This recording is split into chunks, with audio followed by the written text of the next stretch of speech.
Hop là, avant de commencer, vous l'aurez remarqué, mais cette vidéo est un réupload. La vidéo originale est toujours sur la chaîne, mais comme YouTube est extrêmement sensible sur certains sujets, ils ont décidé d'enterrer complètement la vidéo. Donc voilà, maintenant c'est extrêmement compliqué de tomber dessus et de la voir tout simplement. Malheureusement pour nous, ça met un petit peu à la poubelle des semaines de travail. On a donc décidé de sortir cette version censurée pour que vous puissiez toujours la voir. Tous les mots ou toutes les phrases qui posent problème seront donc remplacés par un bel écran noir ou un magnifique silence, histoire de ne pas offenser le robot YouTube. Et nous, on compte sur vous pour partager cette vidéo au maximum. Maintenant que c'est dit, je vous laisse avec la vidéo. Sur internet, il existe tout un tas de sites très chelous.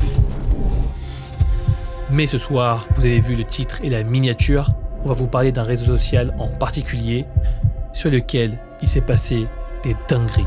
Pour aller sur 4chan, il n'y a même pas besoin de passer par le darknet ou d'utiliser un VPN. Et d'ailleurs aujourd'hui, ce n'est même plus possible du tout. Alors, c'était le cas le jour du tournage, parce que le site a été victime d'un piratage astronomique. Mais comme ce forum est increvable, il a été remis sur pied quelques jours plus tard. Et vous allez voir, avec toutes ces histoires qu'on va vous raconter ce soir, que même si vous pouviez le faire, vous ne l'auriez probablement jamais fait.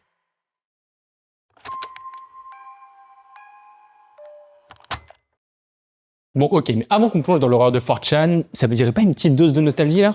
Ok, si je vous dis Bob l'éponge, ça vous dit quelque chose? Et ouais, la commune Oli ressort une collab spéciale avec Bob l'éponge, ce groove que j'ai clairement regardé toute mon enfance. Si vous êtes de la même génération que moi, vous avez forcément la ref.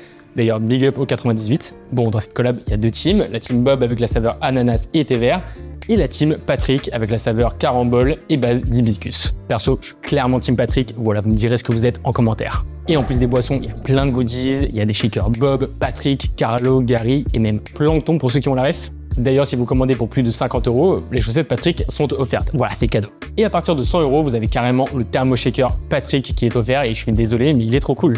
Toutes les offres dont je viens de vous parler là, elles sont dispo jusqu'au 18 septembre 2025, donc ouais, faut vraiment pas traîner. Comme ça, vous aurez aussi votre petite gourde Patrick devant notre prochain iceberg sur les pires tueurs pris en vidéo. Voilà, petite exclu. En fait, le truc qui est vraiment bien avec Oli, c'est que c'est de la boisson en poudre beaucoup plus clean que les sodas traditionnels. Donc avec un seul pot, vous pouvez vous faire l'équivalent de 50 canettes environ. Bref, on n'a pas de sucre ajouté, pas de conservateur, pas de taurine, et c'est une marque allemande, donc vraiment il faut assez gaffe à ce qu'il met dedans. Bon, faut pas abuser de la gamme énergie et ça reste déconseillé au moins de 16 ans, et ça ne remplace pas l'eau, mais ça reste bien meilleur que les boissons sucrées classiques. Et en plus de l'offre Bob l'éponge, vous avez une liste de goûts vraiment grande, donc vous allez forcément trouver votre bonheur. Bref, si vous voulez tester la collab Bob l'éponge ou découvrir le pack classique Oli, vous pouvez utiliser notre lien qui est en description. Vous pouvez également utiliser notre code KratosEdjo5 qui vous donnera 5 € de réduction sur votre première commande. Et avec le code KratosEdjo, vous aurez 10% sur toutes les prochaines. Vous pouvez aussi sortir vos téléphones et flasher, genre là maintenant tout de suite, ce QR code pour bénéficier des réductions. Voilà, on attend.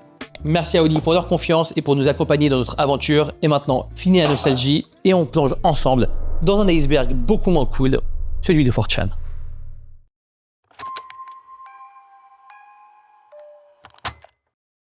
Sur 4chan, il y a vraiment des gens bizarres.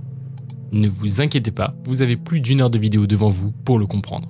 D'ailleurs, pour vous expliquer un peu la base de la base, 4chan c'est un réseau social qui possède des forums qu'on appelle des boards. Il y a par exemple le board B qui correspond au forum un peu fourre-tout dans lequel on peut tout mettre. Il y a aussi le board Paul par exemple pour les sujets politiques, X pour le paranormal, bref, il y en a beaucoup. Et c'est donc ensuite dans ces boards qu'on peut créer notre propre thread et démarrer une discussion. Tout est anonyme, personne ne peut avoir de pseudo et vous allez voir que ça va pas mal jouer parce que les gens osent plus facilement quand ils savent qu'ils sont anonymes. En fait, c'est possible de mettre un pseudo, mais en soi c'est un petit peu galère, quasiment personne ne le fait vu que anonyme c'est le pseudo de base et que ça fait un petit peu partie de l'ADN de 4chan. Bref, maintenant qu'on sait tout ça, commençons avec un post publié le 27 novembre 2010. À la base, les gens qui sont en train de parler dans le forum discutent de leur setup. Chacun poste sa petite photo montrant son ordinateur, son bureau, etc.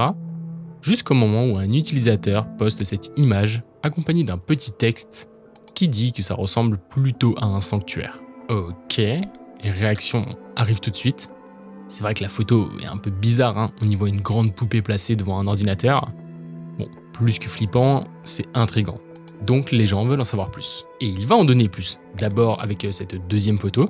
Cette fois, il y en a plus rien à voir avec son setup d'ordinateur. La poupée est à côté de lui, en voiture, un peu comme si c'était une humaine en fait. Cette fois, il donne plus de détails. Il dit qu'elle s'appelle Samantha et qu'elle fait partie de sa famille. Apparemment, il l'a fait lui-même et on apprend aussi qu'elle a une petite sœur, Stacy. D'ailleurs, est-ce que vous voulez la voir? Ne vous inquiétez pas, vous allez être servi parce que la famille est grande. Voici l'endroit où il se retrouve pour jouer aux jeux vidéo. Ok, vous commencez à sentir que l'ambiance est lourde et un peu flippante. Il va continuer comme ça pendant pas mal de temps en envoyant des photos, certaines plus explicites et sexualisées que d'autres. Alors, désamorçons tout de suite. Selon lui, il ne fait rien de bizarre avec elle. D'ailleurs, il a une femme et des enfants. Bon, même si sur la photo, il a l'air d'être plus proche de sa poupée que de sa famille. Mais bref, on ne juge pas. Il dit qu'il se considère comme leur dieu et qu'il peut, à ce titre, leur imposer sa volonté. C'est un peu bizarre quand même. Après ça, des utilisateurs vont découvrir qu'il fait des vidéos YouTube aussi avec ses poupées en faisant des mises en scène franchement malaisantes. Voilà un premier exemple du genre de personne qu'on peut retrouver sur 4chan. Et vous, qu'est-ce que vous en pensez?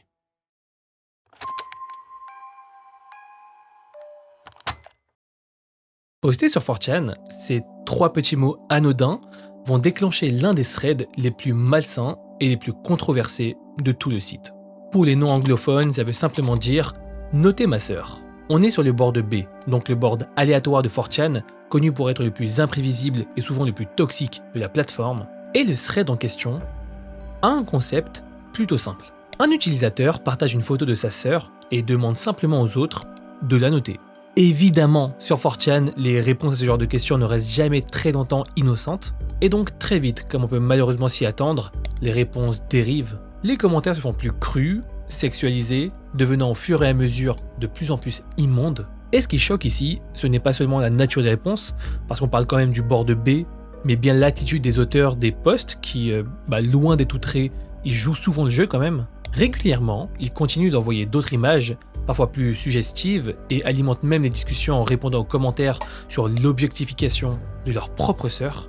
C'est terrible. Et en plus de tout ça, parce que non, ça ne s'arrête pas là, des utilisateurs vont commencer à poster des photos de leurs sœurs mineures, et c'est vraiment là qu'on voit à quel point 4chan, c'est un forum de tarés. Les commentaires qu'on peut lire dessus, vraiment c'est juste abusé. Je sais pas comment c'est possible que ça a été aussi facilement accessible pendant tout ce temps.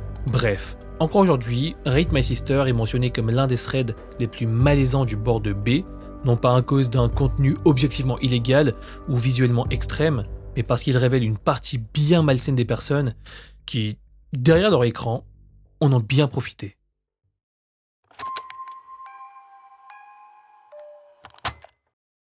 Cette fois, on se trouve sur le forum X de 4chan. C'est simple, et si vous avez bien suivi, c'est celui qui est dédié aux phénomènes paranormaux. Vous l'imaginez bien, énormément de gens ont partagé leurs histoires, mais il y en a une en particulier qui est devenue assez culte sur le site. On est le 16 juin 2014 quand un utilisateur débarque sur le forum. Il dit qu'il ne vient plus trop ici, mais qu'un truc bizarre est en train d'arriver à l'un de ses amis. Apparemment, ça concerne son ordinateur. Et en fait, c'est à un tel point que son pote l'a envoyé en réparation parce qu'il croit avoir attrapé un virus. Mais ce qui est très chelou dans cette histoire, ce sont les phénomènes qui ont commencé à émerger après ça.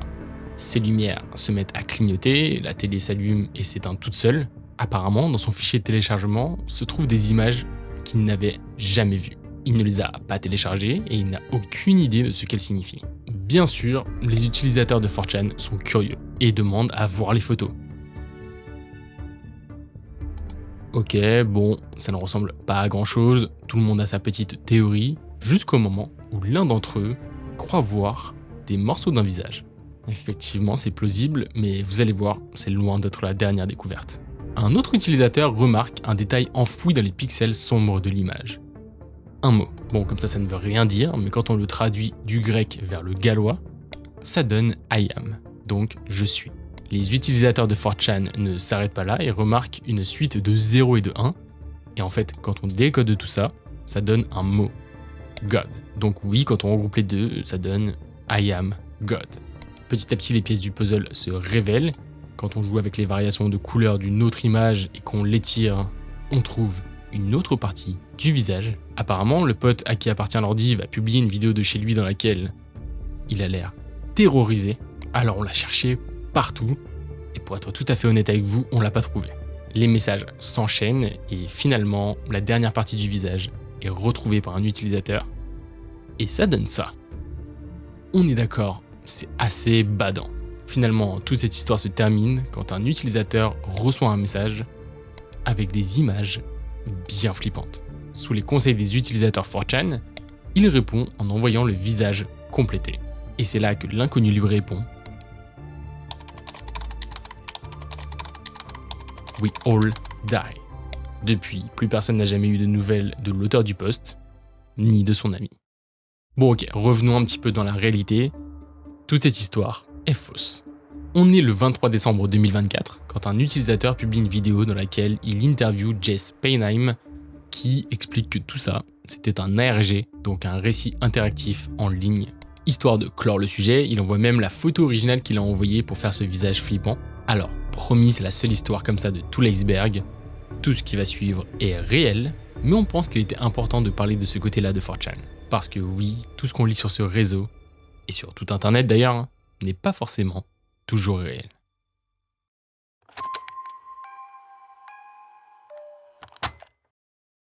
L'affaire Jesse Slaughter, croyez-moi, c'est une belle illustration de la noirceur des gens qui se cachent parfois sur internet. À la base, c'est censé être l'histoire d'une simple crise d'adolescence filmée, un espèce de drame en ligne comme il y en a des milliers, sauf que cette histoire va devenir un exemple très tragique des dangers du web. Bon, ça parle de quoi ? En 2010, une jeune fille de 11 ans, Jessica Leonhardt, se fait connaître sur YouTube sous le pseudo de Jessie Slaughter, et dans des vidéos quand même très intenses, elle répond à des rumeurs qui circulent sur elle, notamment une prétendue relation avec Davey Vanichi, un chanteur d'un groupe de musique. On dit également qu'elle aurait été un ami, bref, plein de sujets sur lesquels elle se défend. Et dans cette vidéo, ses réactions sont excessives, presque théâtrales, et ça manque pas d'attirer l'attention.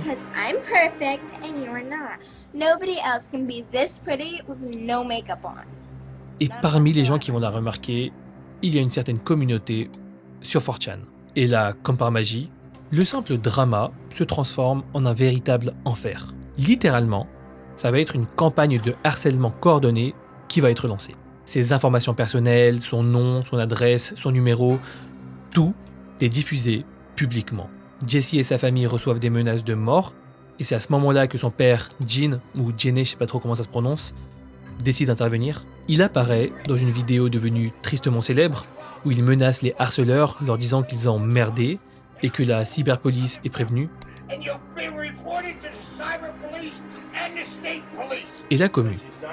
Cette petite intervention, qui était protectrice et spontanée, va complètement produire l'effet inverse et jeter de l'huile sur un feu déjà hors de contrôle.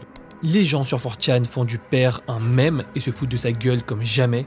Le harcèlement devient si violent que la famille doit être mise sous protection, mais le pire est encore à venir. Quelques mois plus tard, en 2011, Dean est arrêté après une dispute où il aurait violemment frappé sa fille, lui ouvrant la lèvre. Placé en garde à vue, il décédera d'une crise cardiaque foudroyante, et en vrai l'histoire aurait pu s'arrêter là, tellement elle est déjà étrange et malsaine. Mais la vérité, la plus sombre même, n'avait même pas encore fait surface. Parce que des années plus tard, Jesse, qui depuis a fait son coming out transgenre et non-binaire sous le nom de Damien Leonhardt, va révéler ce qui se cachait derrière les rumeurs qui ont tout causé. D'un coup, sans que personne ne s'y attende, il accuse publiquement Davey Vanichi de l'avoir effectivement violé et agressé sexuellement à plusieurs reprises dès l'âge de 10 ans. Et donc ces vidéos virales n'étaient pas une simple crise d'ado, mais bien une réaction chaotique et désespérée d'un enfant traumatisé en fait. Et la parole de Damien va en libérer d'autres. Après son témoignage, il y aura plus de 20 autres femmes qui porteront des accusations similaires de viol et d'agression sexuelle, souvent sur des mineurs, contre le même homme, ce qui va mener à l'ouverture d'une enquête par le FBI, toujours d'actualité aujourd'hui. Bref, l'affaire Jesse Slaughter, faut vraiment la voir comme un cas d'école terrifiant, de comment on peut perdre le contrôle sur internet, et que tout peut dégringoler vraiment vite.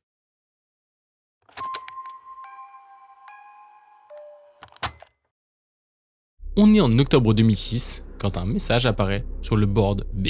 Un homme prétend que le 22 octobre de la même année, 7 bombes au dispositif explosif radioactif ont explosé dans des stades de football à travers les États-Unis. New York, Miami, Seattle, Houston, Oakland, Cleveland et même Atlanta.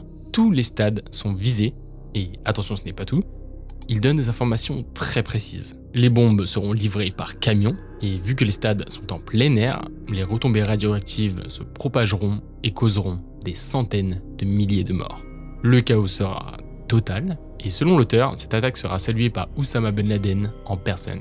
Ouais, rien que ça. Le premier message est envoyé sur 4chan, mais l'auteur ne s'arrête pas là et le publie plus de 40 fois sur 40 sites différents. Et forcément, ça finit par remonter jusqu'aux oreilles des services de renseignement américains. Le 18 octobre, donc 4 jours avant la supposée attaque, le département de la sécurité intérieure alerte les responsables locaux. Toutes les villes concernées sont informées, les responsables de la NFL aussi. Des mesures de sécurité sont discrètement renforcées, mais ce qu'ils ne savent pas encore, c'est que derrière ce soi-disant plan terroriste, il n'y a pas une organisation secrète cachée dans l'ombre, il y a simplement un employé de supermarché de 20 ans habitant dans le Wisconsin. Son nom, c'est Jake Bra, et c'est le 20 octobre qu'il se fait arrêter par le FBI. Il est interrogé et avoue tout immédiatement. Il admet être effectivement l'auteur du post sur 4chan, et il admet également avoir posté ce message des dizaines de fois ailleurs. La raison ? Bah en fait, il n'y en a pas. C'était juste un énorme troll, vraiment pas marrant, on est d'accord avec vous. Ce troll va quand même lui coûter au maximum 5 ans de prison et 250 000 $ d'amende. Alors, l'info de la condamnation finale n'a pas été rendue publique, mais on imagine qu'il a dû prendre cher. Tout ça à cause d'une blague clairement pas drôle postée sur 4chan.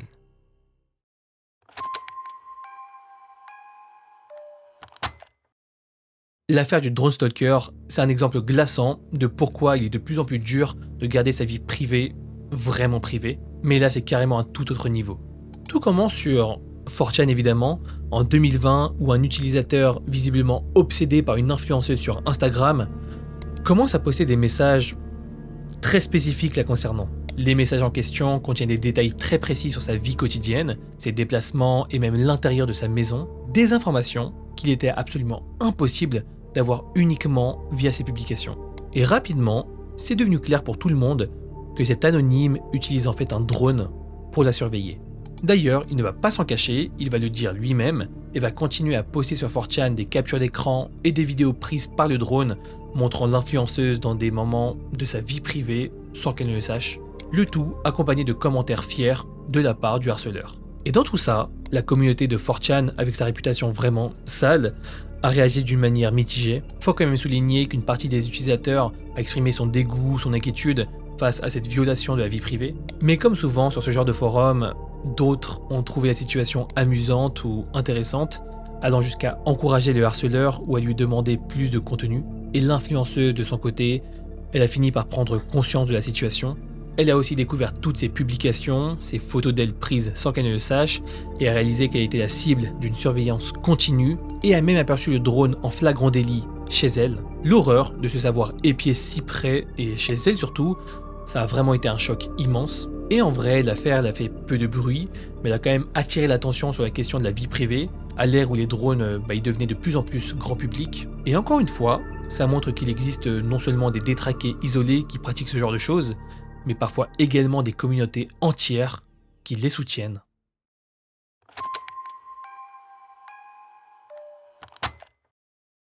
Sur 4chan, il y a tout comme sur les autres réseaux, mais en version horrible.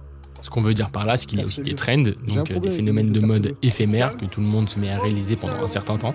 Sauf que les trends sur 4chan, ce ne sont pas les trends de TikTok. Il y en a par exemple une, vraiment horrible, qui a commencé à émerger sur le forum B. Ouais, vous commencez à le connaître celui-là. En fait, il consistait à aller chercher des profils Instagram publics de femmes, très généralement, de les partager sur 4chan et d'en faire des montages pornographiques. Ouais, on vous l'a dit, ça n'a aucun sens et c'est horrible. Et donc, c'est comme ça qu'on se retrouve avec des personnes qui se font harceler sur les réseaux sociaux. Vous le voyez par exemple avec cette femme qui s'est faite spammer et qui s'est finalement rendu compte que la raison, parce que son profil a été partagé sur 4chan. Et comme sur ce réseau, il y a pas mal de gens mal intentionnés, ben ça donne ça. Les utilisateurs ont récupéré des photos d'elle quand elle était encore mineure, en ont fait des montages pratiques, les ont diffusés sur le board B, et forcément, ça attire des gens malveillants. Le problème, c'est que les poursuivre ou même les faire retirer toutes ces images et ces montages, c'est très compliqué. Les poursuites judiciaires sont galères, longues et fastidieuses. Surtout que pendant ce temps, le harcèlement continue. Donc, un conseil la commu, mettez vos profils en privé. Parce qu'on ne sait jamais vraiment qui passe par là et qui pourrait utiliser vos photos de manière sordide.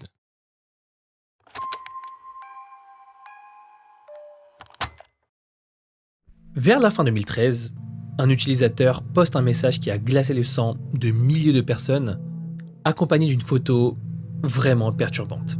Cette affaire, connue sous le nom de The Cage, a rapidement fait réagir sur 4chan, là où elle a été postée, et plus tard sur le reste d'internet. L'utilisateur raconte simplement avoir invité un jeune homme chez lui, qu'il décrit comme étant un NEET, donc une personne sans emploi ni éducation. Ça irait plus loin parce qu'il serait même un hikikomori, un terme japonais qui désigne une personne complètement recluse du monde extérieur, qui a été invitée à vivre chez l'auteur du post. Et la proposition de ce dernier était claire. L'hébergeur, se considérant lui-même comme un NEET, mais issu d'une famille aisée, offrait au jeune homme tout ce qu'il désirait. Mais en contrepartie, et on vous prévient c'est horrible, ce dernier devait vivre avec son hôte, se soumettre à des injections d'hormones féminines et prendre soin de l'hébergeur, et même s'habiller avec des vêtements mignons, me demandez pas. Bon, c'est déjà extrêmement bizarre et malsain, mais malheureusement il y a pire. En fait, ce qui va choquer Internet et accessoirement amuser 4chan, c'est que l'hôte affirmait que le jeune homme vivait dans un espace aménagé sous son lit, dans une sorte de cage. Selon ses dires, le jeune homme était plutôt heureux, l'hébergeur lui achetait de nombreuses choses et le traitement hormonal progressait bien, avec des changements physiques décrits, comme une peau devenant très douce et une prise de poids aux bons endroits, et l'utilisateur va poster la photo avec son message. Cette dernière montre effectivement un jeune homme de dos, complètement nu, et accroupi dans un petit espace sous un lit, ce qui va bien amuser 4chan. Plus tard, des forums genre Reddit et des sites d'actualité vont s'emparer de l'histoire et vont la partager avec un mélange d'horreur et de dégoût. En fait, tout le monde se demande si c'est réel ou juste une ignoble mise en scène, cherchant des preuves. Mais au final, le thread finira par disparaître, comme la majorité des posts de cette époque, mais les captures d'écran, elles vont rester. Encore aujourd'hui, cette image circule sur les forums, souvent présentée sans trop de contexte. L'histoire en soi n'a jamais été vérifiée, on ne sait pas qui était l'auteur, ni si le garçon sur les photos a vraiment été enfermé comme ça pendant longtemps. Mais cette affaire va rester comme un exemple marquant de ce que 4chan pouvait produire à ses débuts, un mélange de réalisme dérangeant, d'humour noir et d'une froideur totale, où rien n'est vraiment filtré. Et le plus glauque, c'est qu'on ne saura probablement jamais si on a été juste témoin d'un canular, ou bien d'un vrai cauchemar posté anonymement en ligne.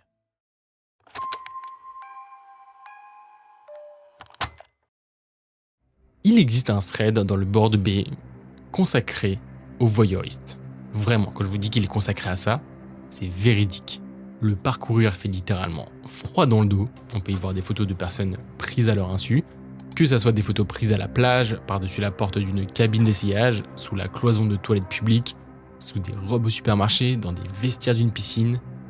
Il y a vraiment de tout.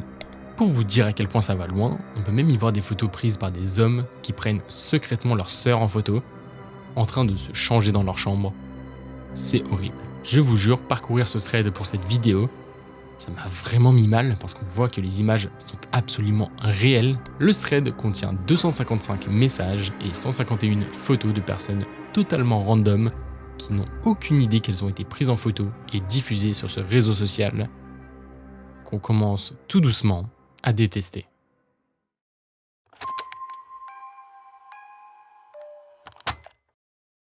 Imaginez une simple pizzeria de quartier à Washington, un endroit où des familles vont manger et où vous allez retrouver vos potes. Et bien maintenant, imaginez que cet endroit devienne, du jour au lendemain, le cœur d'une des théories du complot les plus folles des dernières années.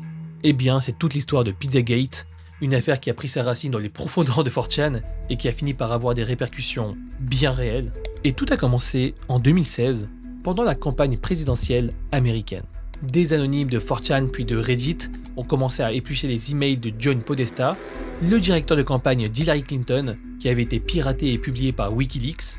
Et ces emails, souvent des conversations banales sur la bouffe, le yoga ou l'art, ont été interprétés bien différemment et décortiqués avec des yeux ultra méfiants.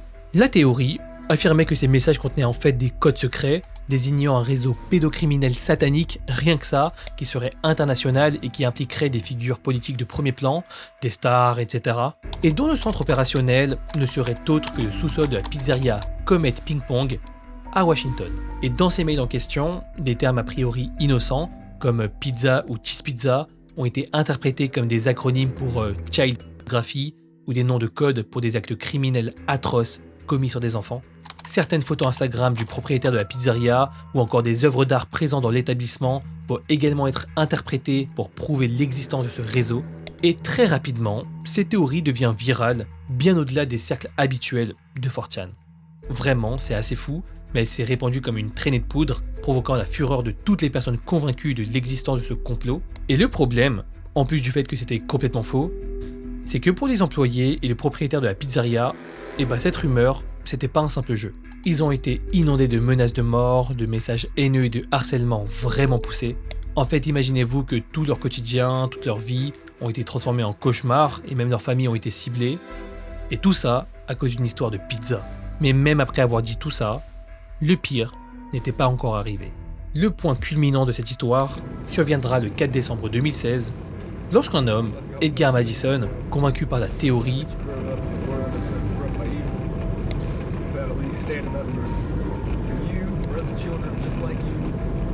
entre dans la pizzeria armé d'un fusil d'assaut pour enquêter et libérer les enfants qu'il pensait y être retenus. Heureusement, personne n'a été blessé physiquement, mais le mec a quand même tiré des coups de feu dans le restaurant, terrorisant les employés et les clients. Finalement, Edgar a été arrêté et condamné, montre bien que des fake news et des théories du complot peuvent avoir des conséquences dévastatrices et bien réelles. Mais tout ça, c'est aussi un exemple glaçant du côté obscur des plateformes comme 4chan, où la liberté d'expression se transforme parfois en un cauchemar incontrôlable.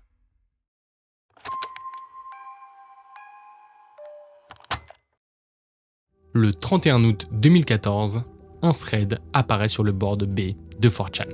Le premier post ressemble à un fake comme on en voit souvent. On y voit des photos de célébrités dénudées, parfois dans des positions vraiment explicites. Ok, des montages, c'est pas la première fois qu'on en voit, sauf que cette fois, ce n'en sont pas. Ce sont de vraies photos. Jennifer Lawrence, Kate Upton, Ariana Grande, Kristen Dunst, plus de 100 célébrités sont concernées. Des photos intimes, personnelles, privées se retrouvent comme ça, d'un coup, sur 4chan. Vous l'imaginez bien, les utilisateurs réagissent tout de suite. Certains crient au fake, d'autres en redemandent, et justement, ça ne s'arrête pas là. D'autres photos, d'autres vidéos sont publiées pendant plusieurs jours. C'est une véritable marée d'images volées qui déferlent sur le forum. Inévitablement, ça ne reste pas cantonné à 4chan, ça se répand sur tout internet. Mais alors la vraie question, c'est comment est-ce qu'on en est arrivé là? Comment est-ce que des centaines de photos privées ont pu être piratées comme ça et diffusées dans le plus grand des calmes sur 4chan? Écoutez, en fait c'est très simple. Les hackers se sont connectés au compte iCloud des célébrités en trouvant d'une manière ou d'une autre les noms d'utilisateurs, les mots de passe et les réponses aux questions qui sont posées quand on a perdu son mot de passe. D'ailleurs, beaucoup de victimes n'avaient même plus ces photos dans leur galerie. Elles pensaient qu'elles n'existaient plus, mais en fait, il s'est révélé qu'elles étaient toujours sur le cloud et les hackers les ont trouvées. L'actrice Jennifer Lawrence déclarera plus tard que ce n'était pas un simple leak, mais une agression sexuelle à distance. Il faudra attendre 2 ans pour qu'un premier coupable soit formellement identifié et arrêté par le FBI.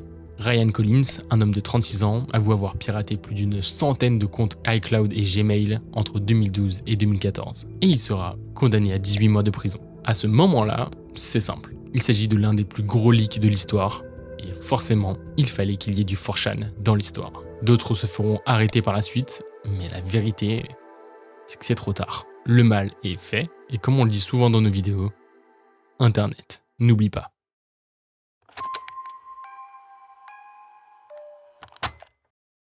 Ali Saad, c'est un jeune homme de 18 ans qui vit dans le Michigan aux États-Unis. Et s'il y a bien quelque chose qu'il ne veut absolument pas faire dans la vie, c'est suivre les règles. Et justement, c'est magique, il y a un endroit parfait pour ça sur internet, et vous l'aurez deviné, c'est 4chan. Ali a plutôt l'habitude de poster sur le board B du site, on en a déjà parlé sur le board aléatoire, mais il y a un post en particulier qui va retenir l'attention de beaucoup de gens, et pour cause, dans ce message, il annonce tout simplement qu'il va commettre un meurtre de masse. Le problème, c'est que c'est pas un troll, il ne s'arrête pas là, parce qu'il détaille très précisément ce qu'il veut faire. Déjà, et franchement c'est arrivé tellement de fois dans les icebergs qu'on a racontés, mais il commence à publier des photos de ses idoles, qui sont Eric Harris et Dylan Klebold, donc les responsables de la fusillade de Columbine. Il dit aussi qu'il veut détrôner le record de Seung-Hui Cho, l'étudiant qui a 32 personnes en avril 2007. Ali décrit ensuite qu'il veut ouvrir le feu dans un cours de biologie face à 500 étudiants. Parmi tout ça, il donne plein de détails, notamment sur les armes. Il parle d'un 47 qu'il aurait obtenu lors d'un salon d'armes, et il dit aussi qu'il veut diffuser le massacre en direct sur Stickam. Et finalement, un fameux jour, il arrête d'en parler, remercie le bord de B pour leur aide et demande de le suivre. Bon, on est d'accord, lorsqu'on a tout ce contexte et tout ce genre de messages, ça doit être pris au sérieux, et heureusement, 2 utilisateurs décident d'alerter les autorités, et c'est le FBI lui-même qui s'embarque dans l'affaire. Grâce à l'aide de 4chan et donc aux informations récupérées sur le site, comme l'adresse IP, les enquêteurs retrouvent rapidement l'individu. L'intervention était claire, Ali avoue immédiatement avoir été l'auteur de ces messages, même s'il affirme qu'il n'allait pas le faire. Bon, impossible à savoir, mais les autorités vont quand même retrouver dans son historique des recherches suspectes à propos d'autres massacres comme celui qu'il voulait faire. D'ailleurs, ce n'est pas tout. Le FBI va se rendre compte qu'en plus de ces menaces, il a aussi publié sur 4chan plus de 25 images à contenu pédophile. Donc si vous vous demandiez encore s'il y en avait sur le site, la réponse est oui. En plus de ça, comme si ça suffisait pas, c'est tout son disque dur qui était rempli d'images comme celle-là. C'est terrible. Bref, sa condamnation n'a pas été rendue publique, ou en tout cas on n'a pas trouvé l'info à part qu'il a été libéré sous caution en attendant son procès. Comme quoi, publier sur internet, ça a parfois des conséquences.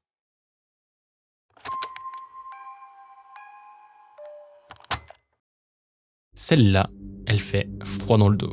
On vous prévient, on va devoir censurer pas mal de choses parce que YouTube ne pardonne pas avec ce sujet. Ok, remontons dans le temps, on est en 2013 et l'ère Justin Bieber est à son max.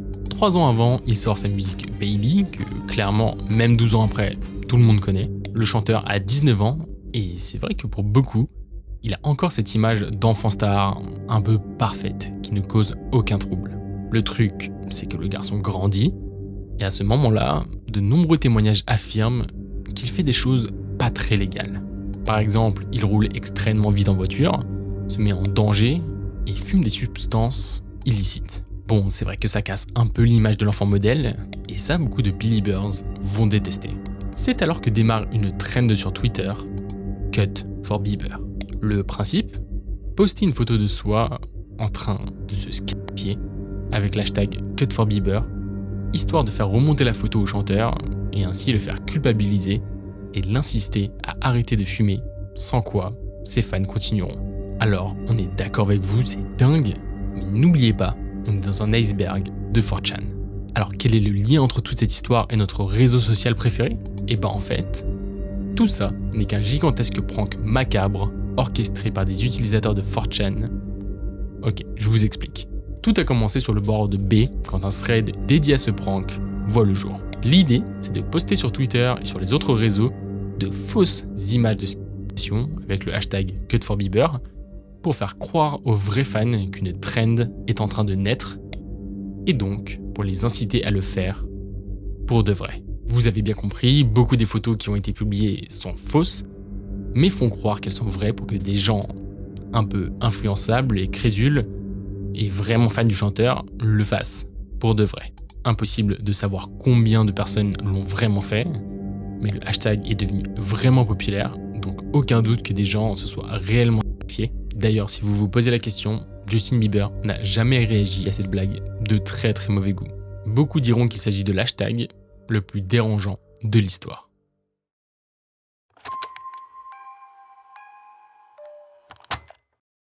On vous avait parlé tout à l'heure d'un troll et d'une fausse menace d'attentat à la bombe. Eh bien, sachez qu'il y a déjà eu des cas similaires sur 4chan, mais qui n'étaient pas des menaces en l'air. On est en avril 2013, aux Pays-Bas, quand un utilisateur publie ce message glaçant sur le board B. Ouais, toujours le même. Demain, je vais tirer mon prof de néerlandais et sur le plus d'élèves que je pourrai. Il précise ensuite de quelle école il parle, et il dit aussi qu'il aura sur lui une note qui expliquera les raisons de son passage à l'acte. En plus de ce message bien flippant, il poste une photo qui a l'air bien réelle de l'arme et des munitions qu'il prévoit d'utiliser lors de son attaque. Bon, faut avouer que là ça ne ressemble pas à un troll. Le post est très sérieux il ne ressemble pas du tout à du second degré. Mais alors, est-ce que les gens vont essayer de l'en empêcher? Bien sûr que non. Rappelez-vous, on est sur 4chan. Bon, malgré tout, quelqu'un de censé prévient les autorités qui prennent le cas au sérieux. La raison, c'est qu'en fait, quelque chose du genre est déjà arrivé sur la plateforme, et ce n'était pas des menaces en l'air. Mais vous allez voir, on va en reparler un petit peu plus loin dans l'iceberg. En quelques heures, la police néerlandaise fait fermer 13 écoles de la ville de Leiden pour une journée entière par mesure de sécurité. La chasse à l'homme est maintenant ouverte et il ne va pas falloir très longtemps avant qu'un élève de 18 ans soit arrêté. Apparemment, il avait été expulsé quelques années auparavant pour mauvaise conduite. On ne saura jamais s'il avait vraiment l'intention de passer à l'acte, ni s'il a été condamné d'une certaine manière d'ailleurs. Tout ce qu'on sait, c'est qu'il a fallu un post sur 4chan pour faire fermer quasiment toutes les écoles d'une ville néerlandaise.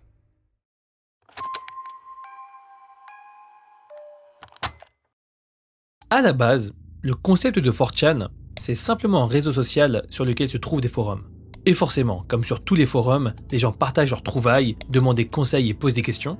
Eh bien, c'est exactement ce que va faire un utilisateur le 25 août 2009. Le jeune homme poste une photo d'une grenade qu'il tient dans sa main. Petit détail, mais en plus de ça, il a écrit l'heure et la date sur sa main, ce qui est assez commun sur 4chan et sur des forums en général pour montrer que c'est bien lui qui a pris la photo. Bref, la version officielle, lorsqu'il va créer son sujet, c'est que ne sachant pas trop quoi en faire, il décide de demander au groupe ce que eux en feraient. Comme d'habitude, les gens n'y croient pas trop, il y en a un qui dit que c'est du plastique ou un fake. Pour vous la faire courte, ce n'est absolument pas le cas, parce que l'utilisateur va prendre son briquet et approcher la flamme de la grenade pour montrer qu'elle n'est pas en plastique et qu'elle ne fond pas. Et on est d'accord, c'est une idée de merde et on commence déjà à savoir que les choses peuvent mal tourner. Bref, il y a plein de personnes qui doutent, mais d'autres personnes qui lui demandent de faire des trucs un peu bizarres et un peu troll avec, genre la mettre dans les chiottes et attendre que ça explose. Et l'auteur va simplement publier une photo dans laquelle il jette la grenade dans les toilettes comme demandé, et en posant la question comme ça. Et après ça, on n'a plus aucune nouvelle de l'homme. Les gens n'y pensent plus vraiment et passent à autre chose. Mais ça, c'était avant qu'il ne se réveille le lendemain et qu'il découvre un article en espagnol qui vient tout droit du Guatemala. Apparemment, un certain Oscar Lopez, un jeune ado de 17 ans, se serait chez lui en faisant exploser une grenade dans sa salle de bain. L'explosion aurait eu lieu la veille, donc le 25 août 2009, aux alentours de 20h45. Et écoutez, lorsqu'on regarde l'heure et la date du dernier message publié sur 4chan, on se rend compte que cette photo a été prise et publiée le 25 août 2009 à 20h44. Alors jusqu'à aujourd'hui, on n'a aucune preuve officielle qu'il s'agisse vraiment de lui, mais il faut avouer que la coïncidence est quand même assez frappante. Et donc, cette conversation pourrait littéralement être le dernier extrait de vie d'un homme qui est mort après avoir suivi les conseils d'utilisateurs de 4chan.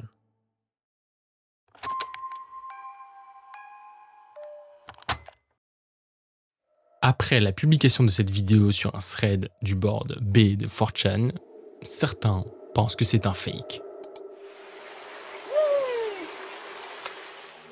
Mais très vite, on se rend compte que cette hypothèse ne tient pas debout. La vidéo de 44 secondes est réelle. Et voici ce qu'il s'y passe. On y voit une jeune fille en sweat rouge, quelque part à côté d'une rivière. Dans ses mains, elle tient un seau dans lequel il y a des chiots. On vous prévient, si vous avez vraiment du mal avec la cruauté envers les animaux, vous pouvez avancer la vidéo. Un à un, elle prend les pauvres chiots et les jette dans la rivière.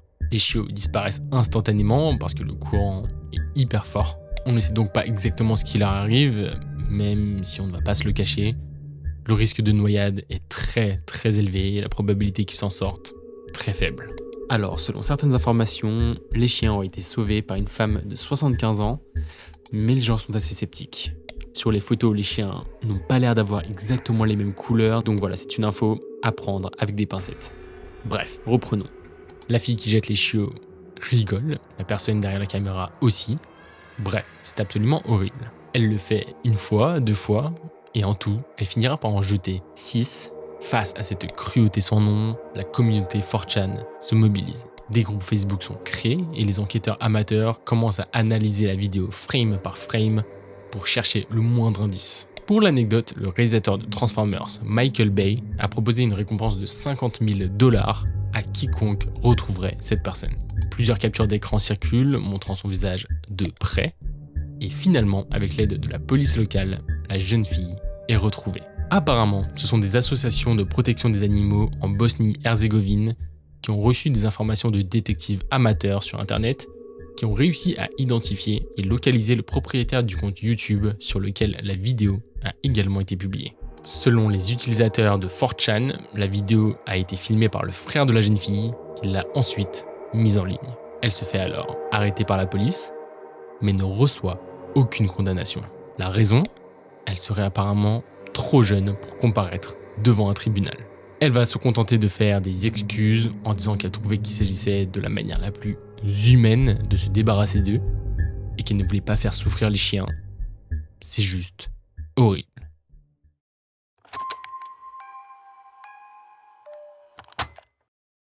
Est-ce que vous voulez savoir comment créer avec les moyens du bord un cristal violet très cool ? Je sais, c'est vraiment bizarre comme demande, mais écoutez, c'est très simple. Il vous suffit pour ça de vous rendre sur un site très fiable, 4chan, et de suivre cette recette publiée le 13 septembre 2009. Alors dit comme ça, un cristal violet très cool, c'est vraiment bizarre et on ne sait pas trop de quoi il parle, mais selon l'utilisateur qui a posté les forums, il n'y a vraiment rien de plus facile à faire. Tout ce dont vous avez besoin, c'est de pièces de monnaie, d'une paille, d'eau de javel, d'ammoniac, de bicarbonate de soude et dernier ingrédient, d'un peu de sel. Bon, je vous le dis quand même avant de passer à la suite de l'histoire, mais ne faites absolument jamais ça, c'est extrêmement dangereux. Mais d'après l'utilisateur, apparemment en suivant toutes ces étapes et globalement en mélangeant tous les ingrédients, il devrait se passer quelque chose, une cristallisation magnifique. Et selon lui, et c'est là que les choses deviennent encore plus malsaines, il faut une dernière étape à ne pas louper, parce qu'il faudrait apparemment souffler dans le mélange grâce à la paille pour provoquer cette fameuse cristallisation. Bref, une fois qu'on a dit tout ça, et d'ailleurs on vous le répète mais ne le faites jamais parce que c'est extrêmement toxique, d'ailleurs il y en a certainement pas mal d'entre vous qui ont été choqués en entendant ça, parce qu'il faut savoir que ce mélange d'ammoniac et d'eau de javel provoque un gaz appelé la chloramine, qui est tout simplement mortel s'il est respiré trop longtemps. Et évidemment dans ce post 4chan qui a été fait exprès, il n'y a absolument aucun avertissement, aucun trigger warning, rien. Le post n'est en fait absolument pas un tuto pour réaliser un cristal violet cool, ni même un prank, mais c'est tout simplement une recette extrêmement dangereuse et malsaine proposée par l'utilisateur pour piéger ceux qui ne vérifient pas ses propos et qui veulent tenter l'expérience elle-même. Et si on insiste autant sur le fait de ne pas suivre les conseils de gens bizarres sur internet, surtout lorsqu'il s'agit de ce genre de post, c'est que les conséquences peuvent être bien réelles. On vous prévient, c'est super triste, mais au moins un cas est recensé par ce père de famille sur Reddit qui affirme que son fils est décédé après avoir suivi cette fameuse recette. Apparemment, son fils lui aurait dit qu'il voulait absolument tester une expérience vue sur les réseaux sociaux. Inconscient du danger, son père l'a laissé faire. Et le pire est arrivé. Le père de famille, complètement fou de rage et atterré, va demander à la commu Reddit comment est-ce qu'il peut intenter des procédures en justice contre cette personne derrière ce post. Sauf que malheureusement, ça a l'air d'être très compliqué. Bref, le plus malheureux, c'est que ce n'était qu'un exemple, mais on ne sait pas combien d'autres personnes en ont été victimes. Donc on vous le dira jamais assez, mais faites super attention à ce que vous lisez sur internet et à ce que vous tentez. Et pour le coup, c'est encore plus vrai sur 4chan.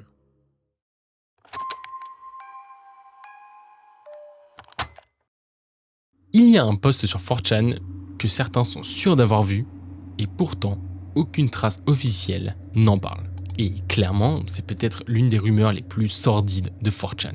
Apparemment, des utilisateurs auraient vu un post montrant une photo, celle d'une femme décédée. Ok, c'est déjà terrifiant, mais le message qui va avec l'est encore plus. L'utilisateur anonyme avoue avoir commis un crime et propose un jeu. Il annonce que si quelqu'un arrive à trouver le numéro de cette publication, alors il dévoilera les coordonnées où il a enterré le corps de sa victime. Pas de panique, je vais vous dire ce qu'est un numéro de publication. En fait, sur 4chan, chaque commentaire possède un numéro d'identification. Ce numéro, il correspond juste à l'ordre de publication sur un thread. Donc, si vous êtes le premier à publier, bravo, votre numéro d'identification est le 1, si vous êtes le deuxième, le 2, etc. etc. Le problème, c'est qu'il y a tellement de publications simultanées, et tellement de publications tout court d'ailleurs, que retrouver son numéro d'identification de commentaire est presque impossible. Heureusement, certains sites proposent de les retrouver grâce aux URL, mais même là, la précision n'est pas assurée. Donc oui, ton défini n'est pas si facile que ça en vrai. Mais vous savez, sur internet, rien n'est impossible. Un utilisateur parvient alors à deviner ce nombre, Le meurtrier anonyme tient sa promesse et dévoile les coordonnées GPS qui redirigent à 80 km à l'est d'Eldorado. C'est là que la police retrouve le corps d'Emily Sanders qui avait disparu 6 jours auparavant. Très vite, on retrouve le meurtrier. Il s'agit d'Israel Mirles. L'homme a femme à plusieurs reprises et l'a avec un fil téléphonique. Quand il se fait arrêter, il est accompagné d'une fille de 16 ans qui est enceinte de lui. Le 31 mars 2010, il est condamné à la prison à vie sans possibilité de libération conditionnelle. Bon, tout ce qu'on vient de vous dire là, c'est absolument réel. Le crime affreux, le meurtrier, tout a été raconté de nombreuses fois par les médias. Le seul truc, c'est qu'aucune source officielle ne parle de cette chasse organisée par le meurtrier sur 4chan. Pourtant, et si on vous en parle maintenant, c'est que beaucoup de témoignages en parlent, des témoignages qui viennent de personnes différentes sur différents forums. Alors, est-ce que cette rumeur est réelle ou non? On vous laisse vous faire votre propre avis. Et en attendant, descendons dans cet iceberg.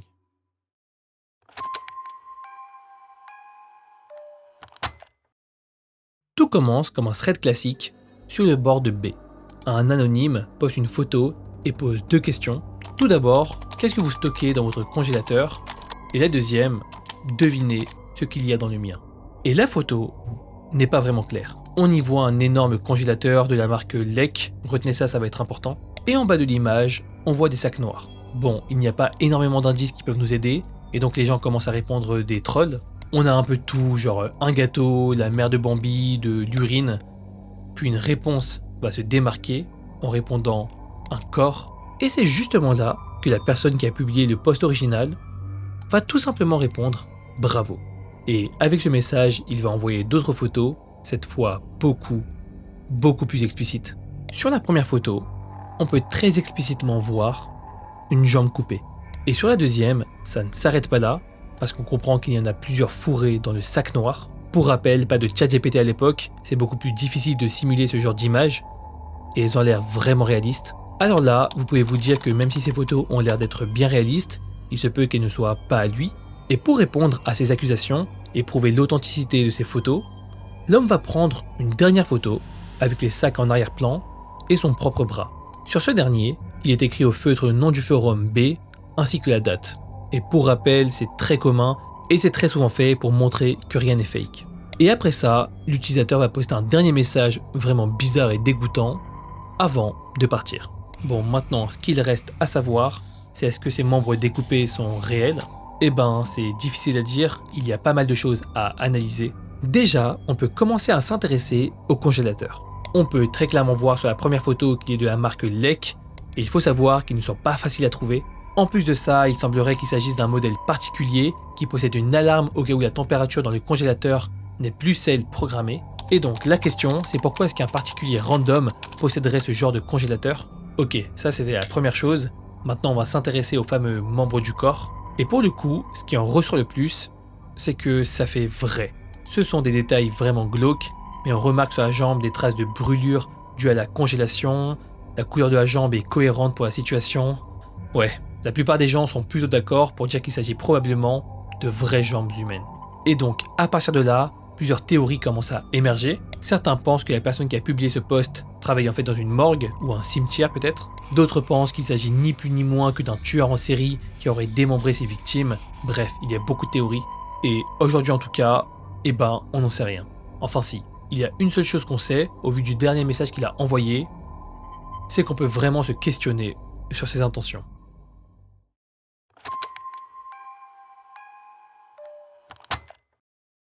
Il faut savoir que sur 4chan, dans un thread, quand il n'y a plus de publication, ce dernier est automatiquement supprimé.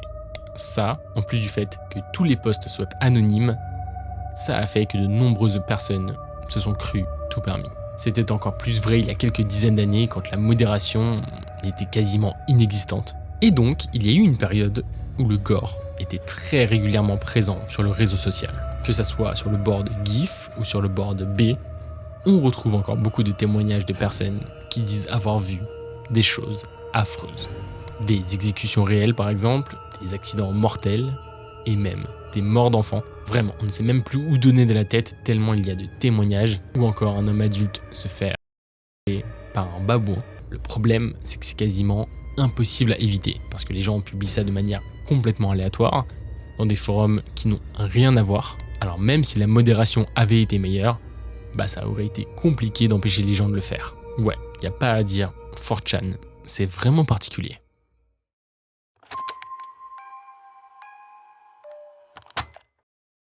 En 2015, un utilisateur anonyme poste quelque chose d'effrayant. Et c'est très simple, l'individu propose un jeu. Il va en fait poster des photos de qu'il a lui-même commis, et si les utilisateurs arrivent à deviner les noms de ses victimes, alors il postera plus de photos. Attention, il y a quand même des règles, pas plus de 10 propositions par commentaire, sinon ça ne comptera pas. Et dernier détail glauque, mais très intéressant, il affirme aussi que si quelqu'un trouve tous les noms, alors il dévoilera où il a enterré l'un des corps en 1999. Voilà, c'est aussi simple que ça, mais est-ce qu'on peut prendre le type au sérieux ? Bon, déjà, quand on regarde les images qu'il a postées, effectivement, il y a de quoi s'inquiéter. Les photos sont très réalistes, semblent montrer de vraies victimes, donc bon, compliqué de se prononcer à ce niveau-là. Mais du coup, et c'est là que c'est malsain, mais pour savoir s'il est crédible, peut-être qu'il faut participer à son jeu et essayer de deviner qui sont ces personnes. Eh bien, c'est exactement le raisonnement que vont avoir les utilisateurs 4chan à ce moment-là. Les gens se prennent au jeu et commencent à balancer des propositions. Pendant toute cette enquête, notre potentiel meurtrier continue de publier quelques images troublantes. Et c'est là que ça se complique un peu, parce que les théories se multiplient. Certaines sont forcément complètement bidons, mais d'autres sont plus sérieuses. Par exemple, certains utilisateurs s'intéressent à une photo en particulier, parce qu'ils trouvent que la femme ressemble à Shauna Maynard, donc une femme qui a disparu et qui a ensuite été retrouvée morte à Las Vegas. D'autres parlent plutôt de Tamara Chipman, une femme qui a disparu et qui n'a malheureusement jamais été retrouvée. Bon, c'est assez compliqué de démêler le vrai du faux, surtout que la police ne prend pas du tout ce poste au sérieux. Et si ces photos avaient en fait été volées dans des dossiers de police ? Parce que oui, quand on fait des recherches inversées sur Google, on ne retrouve pas ces images. Et donc, elles n'existent en théorie nulle part ailleurs que sur 4chan.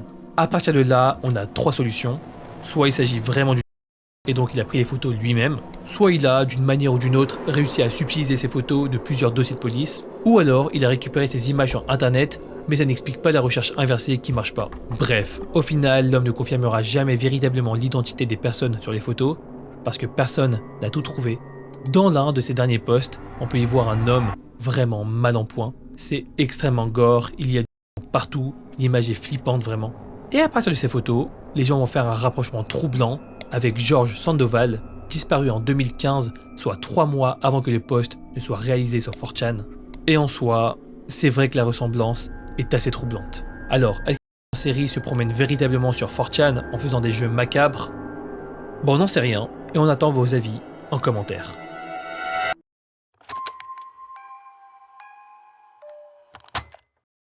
Bianca Devins, c'était une femme très active sur les réseaux sociaux. Sur Instagram, elle publiait vraiment beaucoup, mais elle a surtout un réseau de prédilection, c'est 4chan.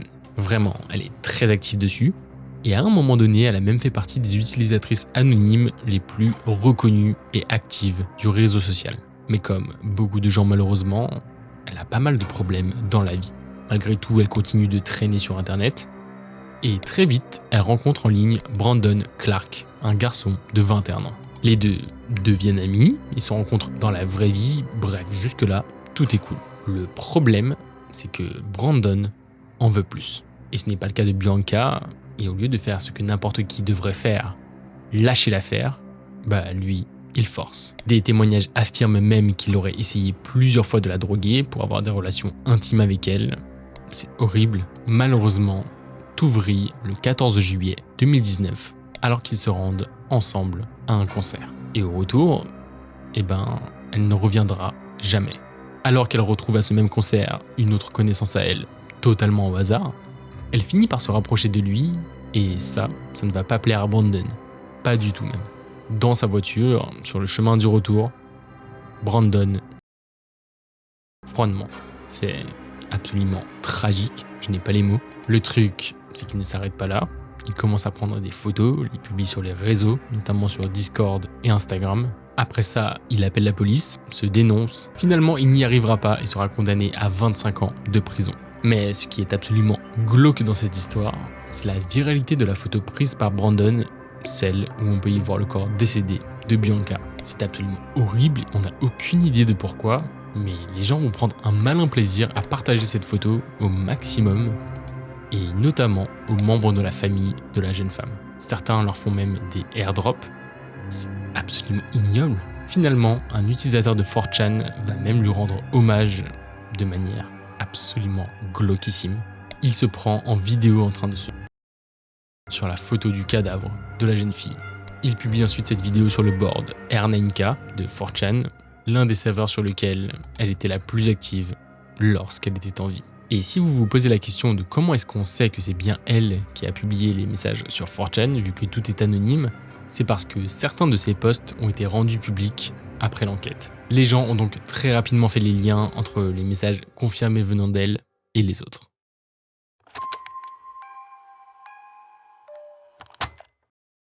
Encore une fois, on est sur le forum B quand l'un des événements les plus marquants du réseau social se passe. Un utilisateur publie une photo choquante. On y voit le visage d'une jeune femme, nue, allongée par terre, avec des marques rouges autour du cou. Le message qui l'accompagne est glaçant. Regardez les infos pour Port Orchard, Washington. Son fils va bientôt rentrer de l'école, il la retrouvera et appellera la police. Je voulais juste partager les photos avant qu'il ne me trouve. Je comprends vos doutes. Regardez juste les infos. Je dois quitter mon téléphone. Et la dernière phrase qu'il publiera sur 4chan est la phrase suivante. Il s'avère qu'il est beaucoup plus difficile que ce qu'on voit dans les films. Ok. Au début, certains pensent à une mauvaise blague. Comme d'habitude, c'est sûrement un genre d'humour noir pas très drôle, ou alors un troll qui veut juste faire parler de lui. Mais non, la photo qu'il vient d'envoyer n'est pas trafiquée. 30 minutes après la publication de ce post sur 4chan, le corps sans vie de Amber Copeland est retrouvé par son propre fils.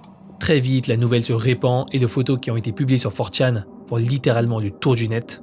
Sur Reddit, sur Facebook, les photos sont vraiment visibles par tout le monde. Et parmi ces gens, il y a la famille de la victime. Parce que oui, même si 4chan a très vite supprimé le post, quelques heures après sa diffusion, les photos restent toujours relativement faciles à trouver. David Kalak sera finalement arrêté le lendemain, après s'être rendu de lui-même. Il avouera et les photos postées sur 4chan proviennent bien de lui. Au final, le meurtrier sera condamné à 82 ans de prison pour son horrible crime et pour avoir traumatisé des centaines de personnes avec son post plus que macabre.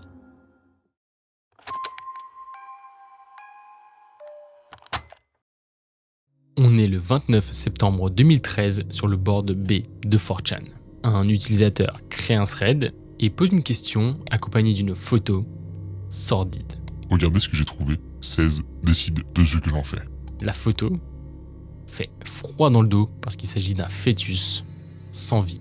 Vraiment, n'allez pas voir la photo même si vous êtes curieux.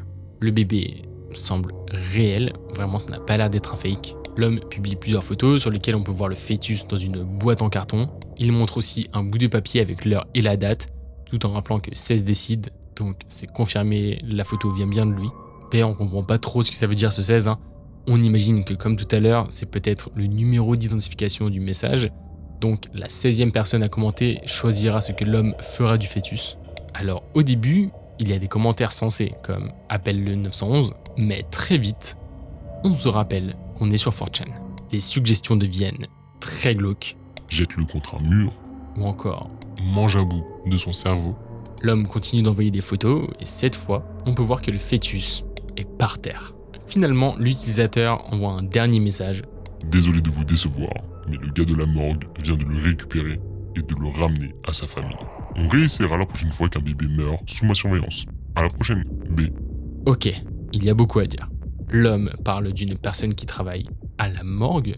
Donc, est-ce que ça signifie que la personne qui a envoyé cette photo travaille dans un genre d'hôpital ou même dans une morgue du coup? Il dit aussi la prochaine fois qu'un bébé meurt sous ma surveillance, ce qui sous-entend donc que ce bébé-là est mort sous sa surveillance. C'est vraiment très dur à expliquer, mais qui que soit cette personne, c'est juste inhumain de jouer avec le corps d'un fœtus comme ça. Quand on se dit qu'il l'a rendu à sa famille juste après et qu'eux n'ont aucune idée de ce que cet homme vient de faire, franchement, on trouve ça révoltant et ça montre encore une fois qu'il y a des détraqués sur 4chan.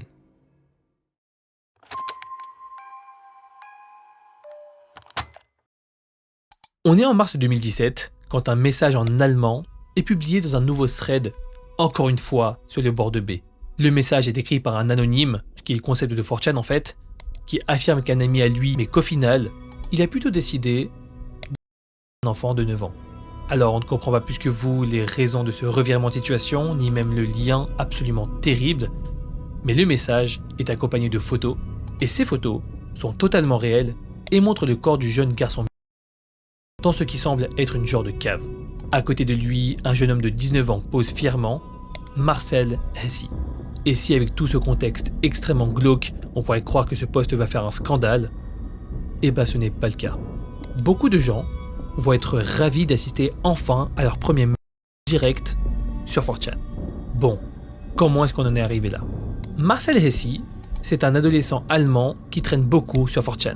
Et un jour, il décide de passer à l'acte. Il sort donc de chez lui, va voir ses voisins et appelle le plus jeune des 3 frères de la famille pour venir l'aider à monter une échelle. Tout innocemment, le petit Jaden sort et se dirige vers la maison du futur meurtrier. Et c'est là, sans aucune raison, que Marcel lui saute dessus à 58 reprises. C'est absolument terrible. Juste après son acte, l'homme commence à prendre des photos de sa victime. Ensuite, il envoie tout ça sur WhatsApp à un ami à lui avec une instruction claire, les publier sur le bord de B de 4chan. Et nous voilà donc de retour sur le fameux post qu'on vous a montré au début. À ce moment-là, Marcel est donc en cavale, alors que les utilisateurs de 4chan en veulent plus. Ils demandent d'autres photos, des preuves, ils veulent savoir qui a fait ça et pourquoi il l'a fait. Les gens commencent à faire des mèmes glauques avec les images du... Il y a même des genres de slogans qui vont naître. Et le truc, c'est que Marcel voit tout ça. Il se rend compte de l'engouement qu'il est en train de provoquer sur la plateforme et donc il se met à vlogger sa cavale littéralement. Alors il ne le fait pas directement, il envoie toutes ces informations à son ami sur WhatsApp qui prend encore une fois le temps de tout respecter et de publier pour donner de ses nouvelles. Ouais, c'est absolument lunaire, mais l'homme se met à poster sa vie via son pote, des photos de lui, d'autres images de etc. Et les gens l'encouragent à fond. Il suit tout ça comme une vraie série télé, il ne manque aucun post et continue de lui répondre sur le forum. Et quand la police diffuse pour la première fois des avis de recherche, certains utilisateurs se mettent à le défendre et à réclamer qu'on le laisse tranquille. On peut aussi retrouver quelques extraits des discussions qu'il a eues en direct avec son pote sur WhatsApp. Dans l'un des messages, on le voit sous-entendre qu'il va commettre un autre et demande à son pote s'il voudra des photos dignes de 4chan, ce à quoi ce dernier va lui répondre que bien sûr. Et finalement, toute cette cavale va prendre fin lorsque Marcel va se rendre dans un kebab et demander au gérant d'appeler la police. Apparemment, il affirme aussi avoir une autre personne de 22 ans dans un restaurant et pour le coup, il n'a pas diffusé ces images sur internet. Et à partir de là, tout va très vite. Marcel est finalement arrêté et condamné à la prison à vie. Apparemment, avant d'y aller pour toujours, il déclarera « Ça y est, je suis enfin devenu un mème. »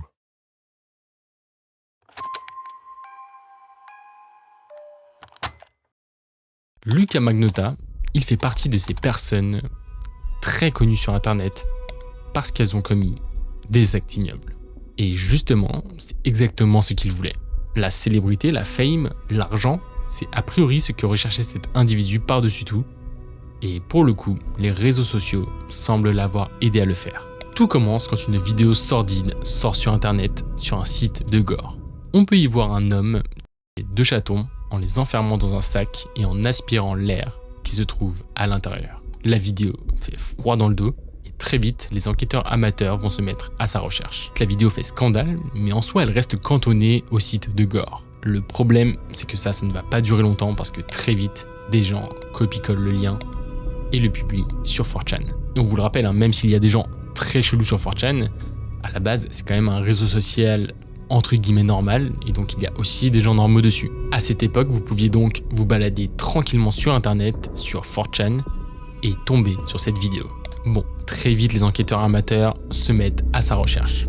Un groupe Facebook se met en place pour analyser la vidéo et pour le retrouver, et faut dire que ça avance pas mal. Comme on vous l'a dit, la vidéo est aussi publiée sur 4chan et donc n'importe qui peut tomber dessus. Le truc c'est que cette fois, ça touche une règle essentielle d'internet. La règle numéro 1 établie sur 4chan qui est « Don't with cats ». Ouais, c'est aussi le nom du documentaire Netflix qui en parle et si vous l'avez pas vu, on vous le conseille vraiment.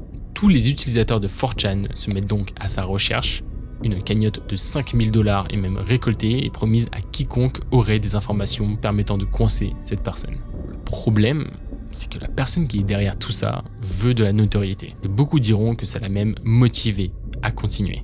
Très vite, il publie une deuxième vidéo dans laquelle il donne à manger un autre chaton, un serpent. Les gens, encore une fois, sont révoltés, ils veulent le coincer, et c'est à partir de là que le réalisateur de ces deux vidéos, Luca Magnotta, s'immisce dans ses propres recherches. Il crée des faux comptes Facebook pour narguer ceux qui sont en train de le chercher. Il infiltre même un groupe dédié au fait de le coincer. Sur 4chan, beaucoup vont avoir de grosses suspicions sur le fait que Luca aurait laissé des commentaires en parlant de lui-même à la troisième personne.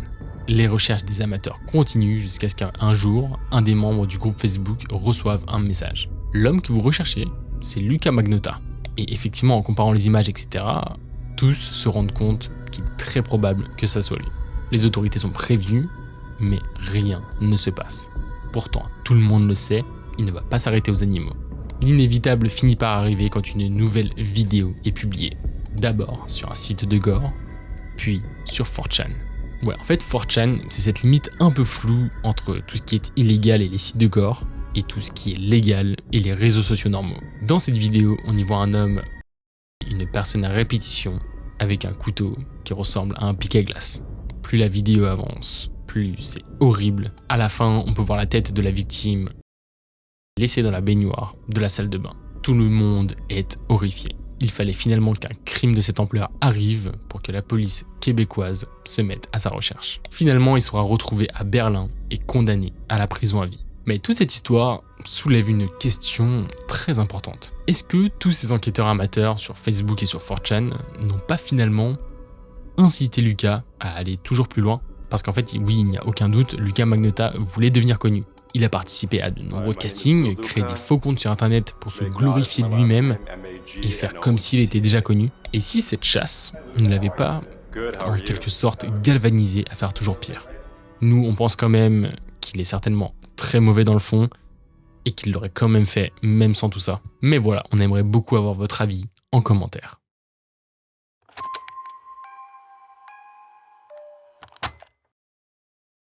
Mes croyances actuelles ont débuté lorsque j'ai commencé à utiliser 4chan quelques mois après le début du Covid. Ces mots ont été prononcés par Peyton Gendron juste après avoir de sang-froid 10 personnes noires dans un supermarché en mai 2022. Âgé de 18 ans, l'homme entre dans un supermarché à New York, armé d'un fusil semi-automatique, vêtu d'un gilet pare-balles, dans ce qui est clairement un attentat à caractère raciste. Et encore une fois, un détail macabre de cette histoire qui fait qu'on en parle aujourd'hui, c'est que tout a commencé sur 4chan. Pire encore, l'homme affirme que c'est même 4chan qui l'a poussé à le faire. En fait, Peyton se serait radicalisé en ligne alors qu'il se baladait sur des boards de 4chan. D'après lui, plus il en consultait, et plus il en avait un en particulier qui l'intéressait. C'est celui qui s'appelle Paul.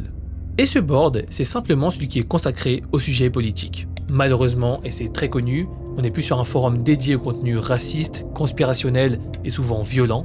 D'ailleurs, vous allez voir, on n'a pas fini d'en parler. Bref, alors que tout le monde est en plein confinement, Peyton passe des heures à lire, commenter et à absorber des contenus extrémistes et haineux. D'ailleurs, beaucoup d'utilisateurs évoquent le nom de Brendan Tarrant, une horrible personne qui a passé beaucoup de temps sur 4chan et dont on va vous parler très bientôt. Dans certains messages publiés, Peyton dit qu'il ne veut pas commettre cet acte, qu'il le fait par nécessité. Il affirme même que parfois, lorsqu'il perd l'envie de le faire, il n'a qu'à se balader 5 minutes sur 4chan pour qu'il en retrouve l'envie. C'est pour vous dire à quel point c'est toxique. Et une fois qu'on a dit tout ça, avant de passer à l'acte, il publie un journal inspiré dans lequel il décrit minute par minute son plan macabre. Il y annonce également son intention de streamer la sur Twitch, et c'est ce qu'il va faire. Le jour J, il démarre son live, fixe sa caméra sur son casque, et filme en direct le moment où il abat froidement les premières victimes sur le parking.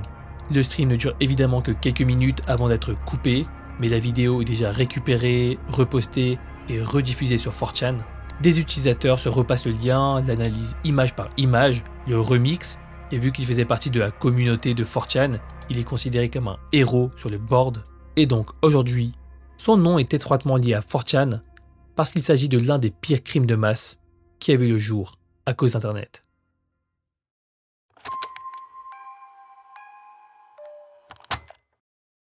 Brendan Tarrant ne s'est pas réveillé un matin en décidant qu'il allait.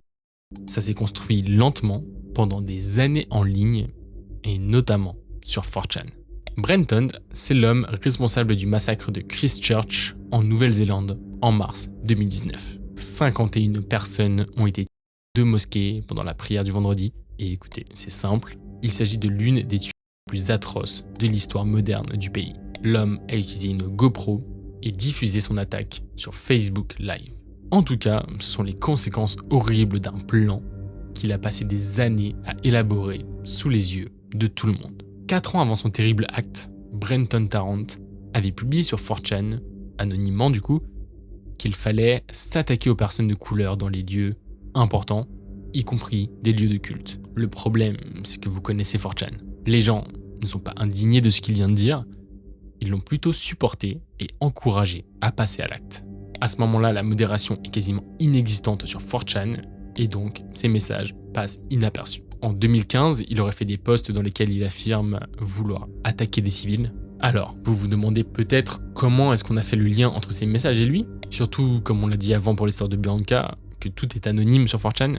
Et bah pour le coup, ce ne sont pas des enquêteurs qui l'ont révélé, mais plutôt des amateurs qui ont fait un travail d'analyse de tout ça. Parce que oui, les posts sont anonymes, mais il est possible de retrouver l'heure, la date et le lieu de chaque publication. Sa calligraphie est aussi étudiée, il faisait des fautes très particulières sur certains mots, et ça, c'est un signe assez distinctif pour reconnaître quelqu'un. Des centaines de messages ont été analysés, notamment sur le forum Paul, dont on vous a déjà parlé, qui parle de politique. Bref, en gros, on n'a plus aucun doute, on sait très exactement quels messages viennent de lui. Et vraiment, il y en a des tonnes et des tonnes. Il appelle toujours à la violence, promet qu'il va commettre un crime de masse en disant qu'il s'inspire d'autres déjà réalisés. Pendant 4 années entières, l'homme partage sur le forum ses intentions. Il dit qu'il va attaquer une école ou peut-être un lieu de culte, et plus les années avancent, plus sa haine envers les musulmans grandit. Finalement, ses derniers mots avant de commettre le pire seront publiés sur 4chan. Ça a été un long voyage. Vous êtes tous des gars au top et la meilleure bande de copains qu'un homme puisse demander. Une phrase qui montre à quel point la communauté 4chan a joué un rôle décisif dans cette attaque terroriste sanglante. Et ouais, savoir qu'il a pu parler de tout ça en ligne, sous les yeux de tout le monde, sans que personne ne l'arrête, faut avouer que c'est révoltant.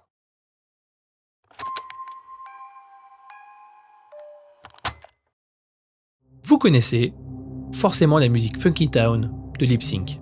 Cette chanson disco au rythme dansant est assez culte, et d'ailleurs vous l'avez peut-être déjà entendue quelque part, genre dans Malcolm, et c'est peut-être un souvenir d'enfance pour vous. Et pourtant, elle a été utilisée dans l'une des pires vidéos qui existent sur internet.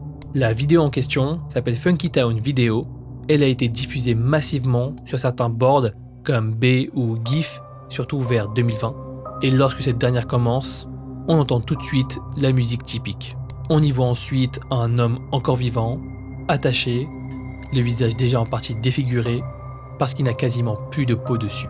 Ses bourreaux le tuent avec un couteau et un tournevis, tout en rigolant. Le supplice dure plusieurs minutes, la victime se fait littéralement le visage. Vraiment, on vous l'a dit, c'est choquant et je pense que ça va être pas mal censuré. Et la vidéo se termine enfin, alors que la victime tente de toucher son visage avec ses mains, sauf qu'on vous le rappelle, il n'en a quasiment plus. Ce meurtre, il est bien réel. Et en fait, il est étroitement associé aux membres d'un cartel sans vraiment en désigner un en particulier. Ça pourrait par exemple être le CJNG, l'un des groupes criminels les plus dangereux du pays et même du monde. Apparemment, le cartel aurait capturé la victime pour des représailles et pour envoyer un message à d'autres groupes. La vidéo en elle-même est déjà horrible comme ça, mais sa diffusion joue beaucoup dans sa réputation. Au départ, elle circule sur des forums privés, puis rapidement, elle est uploadée sur 4chan. Et c'est là qu'elle va devenir, un jour de même, glauquissime.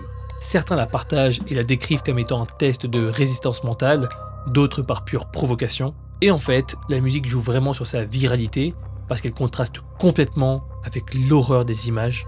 Et sur 4chan, évidemment, les gens s'en amusent. Il y a des remixes qui vont être faits, des gifs, des baitlinks. Donc vous savez, ils publient un lien en disant que ça va être quelque chose d'innocent, alors qu'au final, le lien redirige vers cette vidéo absolument atroce et traumatisante. Et si vous vous posez la question, il y a eu des tentatives d'identification de la victime, mais rien n'a jamais été confirmé publiquement. C'est juste resté là, sur un site comme 4chan.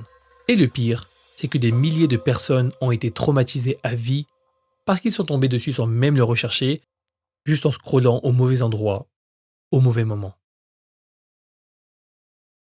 Et voilà la commu, c'est la fin de ce nouvel iceberg. On a décidé de changer un peu en se concentrant sur quelque chose de plus précis plutôt qu'un thème global comme les films ou la télé. On a vraiment hâte de vous lire en commentaire, alors n'hésitez pas à le faire. On lira et on répondra à tout le monde. N'hésitez pas aussi à nous dire quels icebergs vous aimeriez voir sur la chaîne. Encore une fois, on a plein d'idées, donc restez connectés et n'hésitez pas à vous abonner pour suivre tout ça. Encore une fois, n'oubliez pas, mais vous avez jusqu'au 18 septembre pour tester la gamme Bob l'éponge de Oli.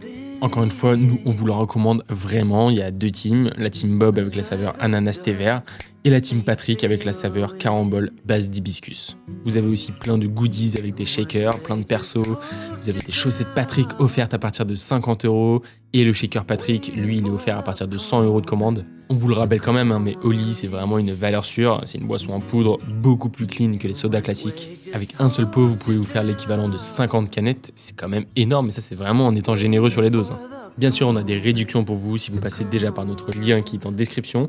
Ou alors si vous utilisez notre code KratosEtJo5 pour avoir 5 € de réduction sur votre première commande. Et KratosEtJo tout court pour avoir 10% sur toutes les prochaines. Et voilà, c'est tout pour nous, c'était Kratos derrière la caméra et Joe, et on se dit à la prochaine pour une nouvelle vidéo, ciao! Et c'est une fin de tournage.